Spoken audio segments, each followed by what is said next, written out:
Hai teman-teman, praktisi dan profesional manajer risiko di Indonesia. Kita lanjutkan diskusi kita hari ini dengan Pak Charles Paul sebagai Ketua Eksekutif atau Ketua Umum Indonesia Risk Management Professional Association. Selamat datang Pak Charles dalam acara ini. Saya minum dulu yang menyegarkan Pak ya, dan membuat iri Bapak. Silakan Pak Anton. Pak, kalau kita merujuk kepada ISO 31000, yaitu Risk Management Guideline and Principle, yang sudah banyak sekarang digunakan di berbagai organisasi, baik di skala dunia, regional maupun di Indonesia. Ada beberapa prinsip yang harus kita pastikan itu melekat di dalam penerapan manajemen risiko.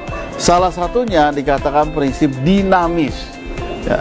Boleh Pak, Bapak sharing sedikit pemahaman Bapak atau katakan opini Bapak ya terhadap yang namanya tadi prinsip dinamis di dalam penerapan manajemen risiko berbasis ISO 31000, dan kemudian bisa memberikan contoh praktis yang kalau bisa relevan dengan situasi di Indonesia saat ini. Silakan Pak. Baik Pak, terima kasih Pak Anton. Prinsip dinamis dalam ISO 31000 memiliki satu makna bahwa manajemen risiko mengenal dinamika. Dinamika baik yang terjadi di internal dari si organisasi yang menerapkan manajemen risiko maupun dinamika dari lingkungan sekitarnya. Bahwa untuk memastikan bahwa manajemen risiko bisa berjalan secara andal, tangguh, efektif, maka kita perlu memperhatikan perubahan-perubahan yang ada, dinamika-dinamika yang ada, dan sesegera mungkin mengantisipasi ataupun kalau tidak merespon dinamika perubahan tersebut. Nah, sebagai contohnya sebenarnya hal ini mungkin seringkali sudah kita lakukan, namun kita tidak sadari bahwa itu merupakan bagian dari prinsip dinamis. Bahwa ketika ada satu perubahan, katakanlah misalnya peraturan baru keluar, entah itu dari regulator, OJK, kementerian lain dan sebagainya, maka kemudian kita melakukan tinjauan.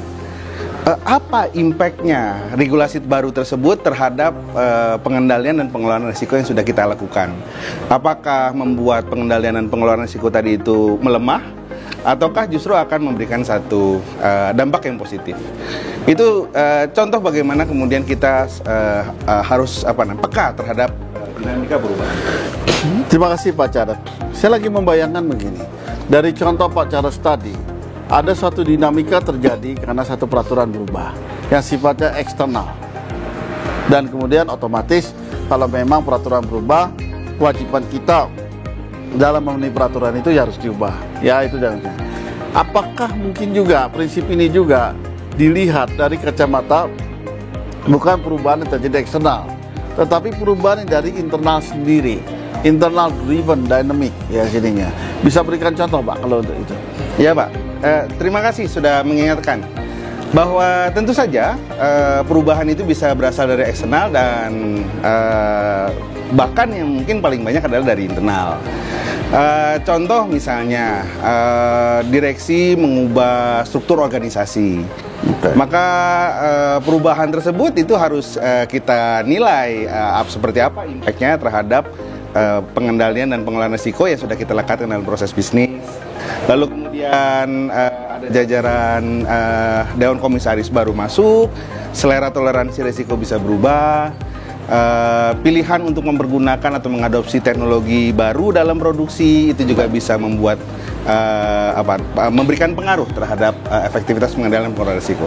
Termasuk misalnya key person kita Pak resign lalu kemudian pindah ke pesaing, itu bisa memberikan satu dampak yang tadinya bukan risiko bisa jadi risiko bagi perusahaan kita. Mungkin itu contohnya Pak.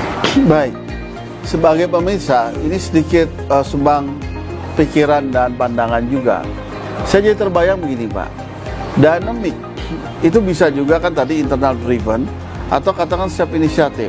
Misal sekarang saya hanya jual permen ya, tapi semester depan saya mau jual permen, coklat, kacang dan lain-lain. So my product expanding ya. So I need to make sure kan bahwa ini juga pengelolaan resiko ini ya mengikuti dinamika dari bisnis saya. Yes. Atau sekarang saya pasarnya hanya Indonesia. Ya. Tahun depan saya mau ASEAN. Oke ya Pak di sininya. Atau katakanlah saya sekarang ini perusahaan tertutup. Tahun depan saya mau perusahaan terbuka atau listed di IPO.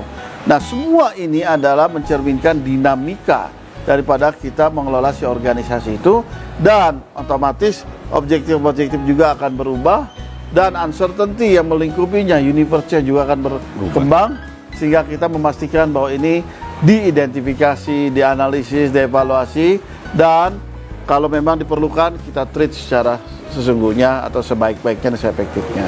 Benar, demikian pemirsa, salam secinta Indonesia untuk para praktisi dan profesional menjadi risiko di Indonesia.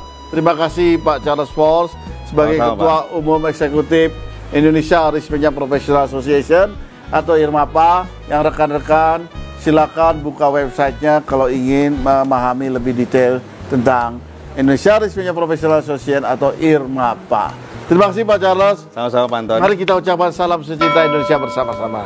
Salam secinta Indonesia.